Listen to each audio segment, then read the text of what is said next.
বৰপেটা জিলাৰ চেঙা সমষ্টিৰ অন্তৰ্গত 104 নং হাতেমা প্ৰাথমিক বিদ্যালয়ৰ শতবৰ্ষ উদযাপন উপলক্ষে সাধাৰণ সভা অনুষ্ঠিত কৰা হয়। বৰপেটা জিলাৰ চেঙা সমষ্টিৰ হাতেমা গাঁওখন অসমৰ এক ঐতিহ্যপূৰ্ণ গাঁও।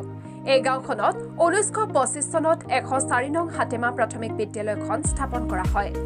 আৰম্ভণিৰ পৰা বৰ্তমানলৈকে অভিজ্ঞ শিক্ষক শিক্ষয়িত্ৰীৰ দ্বাৰা শিক্ষা প্ৰদান কৰি আহিছে বুলি সচেতন মহলত চৰ্চিত হৈ আহিছে। 2025 চনত বিদ্যালয়খনে শতবৰ্ষ অতিক্ৰম কৰিব। সেয়েহে বিদ্যালয়খনৰ পৰা শিক্ষা গ্ৰহণ কৰি স্বাৱলম্বী হোৱা ব্যক্তিসকলে 2025 চনত শতবৰ্ষ উদযাপন কৰিবলৈ প্ৰস্তুতি চলাই আছে। সেই উপলক্ষে আজি দিনৰ 1 বজাত বিদ্যালয়ৰ প্ৰাংগণত এখন সাধাৰণ সভা অনুষ্ঠিত কৰা হয়। সভাখনত সভাপতিত্ব কৰে অৱসৰপ্ৰাপ্ত শিক্ষক তথা মৌলবী আক্কেল আলী আহমেদে। উক্ত সভাত বিধায়ক আশৰাফুল হুছেইন উপস্থিত থাকি হাতেমা গাঁওখনৰ স্মৃতি ৰক্ষাৰ্থে এনেধৰণৰ অনুষ্ঠানৰ প্ৰয়োজন আছে বুলি নিজৰ ভাষণ প্ৰসংগত উল্লেখ কৰে। সভাত উপস্থিত থাকে বৰপেটা কলেজৰ অধ্যক্ষ হাসমত আলী, ভেল্লা উচ্চতৰ মাধ্যমিক বিদ্যালয়ৰ অৱসৰপ্ৰাপ্ত অধ্যাপক খালেকুজ্জামান, ৰেফাজ মোল্লা, ভেল্লা উচ্চতৰ মাধ্যমিক বিদ্যালয়ৰ অৱসৰপ্ৰাপ্ত উপাধ্যক্ষ মজিবুৰ ৰহমান, খোহা উচ্চ মাধ্যমিক বিদ্যালয়ৰ অৱসৰপ্ৰাপ্ত প্ৰধান শিক্ষক ৱাজিদ আলী চৌধুৰী, পাজাভাৰঙা কনিষ্ঠ মহাবিদ্যালয়ৰ অধ্যক্ষ ছবেদ ভূঞা, কংগ্ৰেছ কৰ্মী গিয়াছুদ্দিন আহমেদ, মনিৰ ভূঞা, সমাজকৰ্মী আৰিফুল হুছেইনকে ধৰি শিলা দামালজাৰ গাঁৱৰ বিশেষ ব্যক্তিসকল 104 নং হাতেমা প্ৰাথমিক বিদ্যালয়ৰ শতবৰ্ষ উদযাপন উপলক্ষে সমূহ ৰাইজৰ সহায় সহযোগিতা কামনা কৰিছে। নিশ্চিতভাৱে চাওক, আজি আমাৰ হাতেমা প্ৰাথমিক বিদ্যালয়ৰ শতবৰ্ষ উদযাপন উপলক্ষে এখন সাধাৰণ সভা অনুষ্ঠান অনুষ্ঠিত কৰা হয়। উক্ত সভাত আমাক সামাজিক ব্যক্তি হিচাপে আমন্ত্ৰণ কৰাৰ বাবে তেখেতসকলক আমি আন্তৰিক ধন্যবাদ জ্ঞাপন কৰিছোঁ। আৰু বিশেষ কৰি আপোনালোকে সাংবাদিক বন্ধু হিচাপে আজি এই অনুষ্ঠানত আহি আপোনালোকে যি অংশগ্ৰহণ কৰিছে তাৰ কাৰণে আপোনালোকক আন্তৰিকতা ধন্যবাদ জ্ঞাপন কৰিছোঁ। আজি চাওক, অসমৰ মানুহে আজি চাওক যে বৰপেটা জিলাৰ ভিতৰত আজি ইমান দুৰ্গম অঞ্চলৰ পৰা নদী কাষৰীয়া অঞ্চলত আজি স্বাধীনতা আগৰ 104 নম্বৰ প্ৰাথমিক বিদ্যালয় 1925 চনত গঠিত হৈছে। আজি কিছুমানে আমাক কয় যে অসমৰ কিছুমান মানুহে আমাক কয় যে সংখ্যালঘু অধ্যুষিত এলেকাত আজি যে আমি অসমীয়া ভাষাৰ চানেকি স্বৰূপ আজি দাঙি ধৰিছোঁ। আজি যে অসমীয়া ভাষা কিছুমানে কয় যে অসমীয়া ভাষা আজি সংকটজনক অৱস্থাত, কিন্তু আপোনালোকে চাওক, সংখ্যালঘু অধ্যুষিত অঞ্চলত ইমান ভিতৰৰ অঞ্চলত অসমীয়া ভাষাৰ যে আমি চানেকি আজি এই অনুষ্ঠানৰ জৰিয়তে গোটেই অসমবাসীক আমি দেখুৱাই দিম যে আগন্তুক দিনত চাব যে সংখ্যালঘু অধ্যুষিত অঞ্চলত আমি যে অসমীয়া ভাষা আমাৰ চিৰ চিনেহী, এই কথা আমি ৰাইজক অসমবাসীক আমি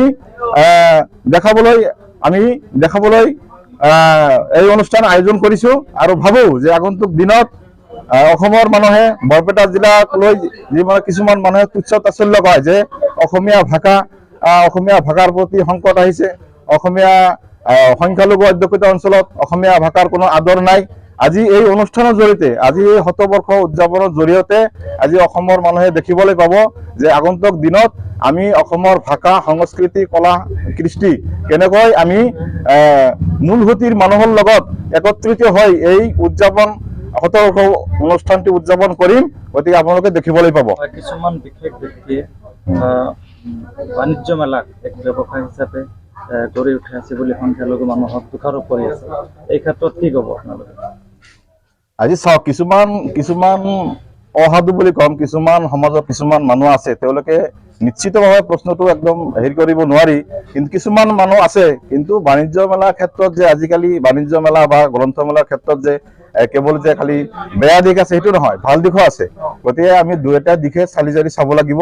গতিকে আমি ভাবোঁ সমাজত বাণিজ্য মেলা হওক, গ্ৰন্থমেলা হওক, যেনেকৈ আজি আমি হাতিমা আজি প্ৰাথমিক বিদ্যালয়ৰ শতবৰ্ষ উদযাপন কৰিবলৈ ওলাইছোঁ, তেনেকৈ গ্ৰন্থ আৰু বাণিজ্য মেলা হ'ব লাগে। কিন্তু আমি সমাজৰ মানুহে সচেতন ব্যক্তিসকলে আমি এইবিলাক অনুষ্ঠানত আমি চকু দিব লাগে, যাতে ভৱিষ্যতত যাতে এনেকুৱা অনুষ্ঠানত যাতে কোনো বেয়া ধৰণৰ কোনো অশুভ কাৰ্যকলাপ নহয়, সেইফালে আমি চকু দিব লাগে। গতিকে আমাৰো কিছুমান দায়িত্ব আছে, সেইবোৰো আমি পালন কৰিব লাগিব।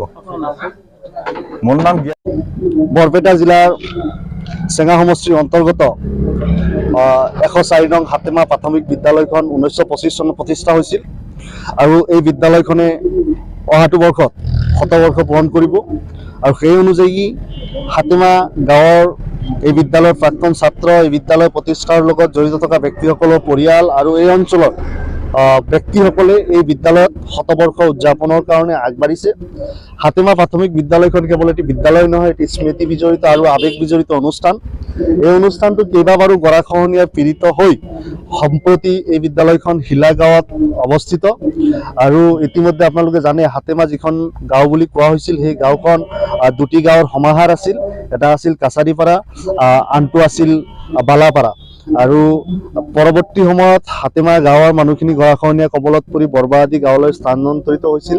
তাৰ পৰা গৰাখহনীয়াত কবলত পৰি তেওঁলোকে বিভিন্ন ঠাইত সিঁচৰতি হৈ আছে।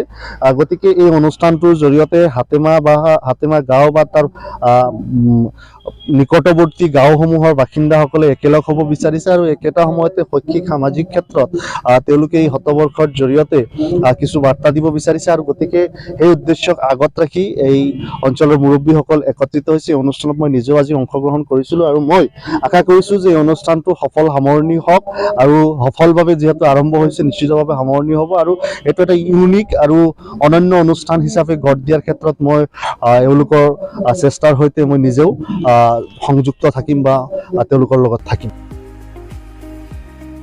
হাতেমাৰ্চৰ চেঙাৰ পৰা জাকিৰ জামান ৰিপৰ্ট, অমৃত নিউজ। অমৃত প্ৰবাহ অসমীয়া সাপ্তাহিক কাকতৰ ডিজিটেল সংস্কৰণ অমৃত নিউজ, সত্যৰ সন্ধানত অমৃত নিউজ।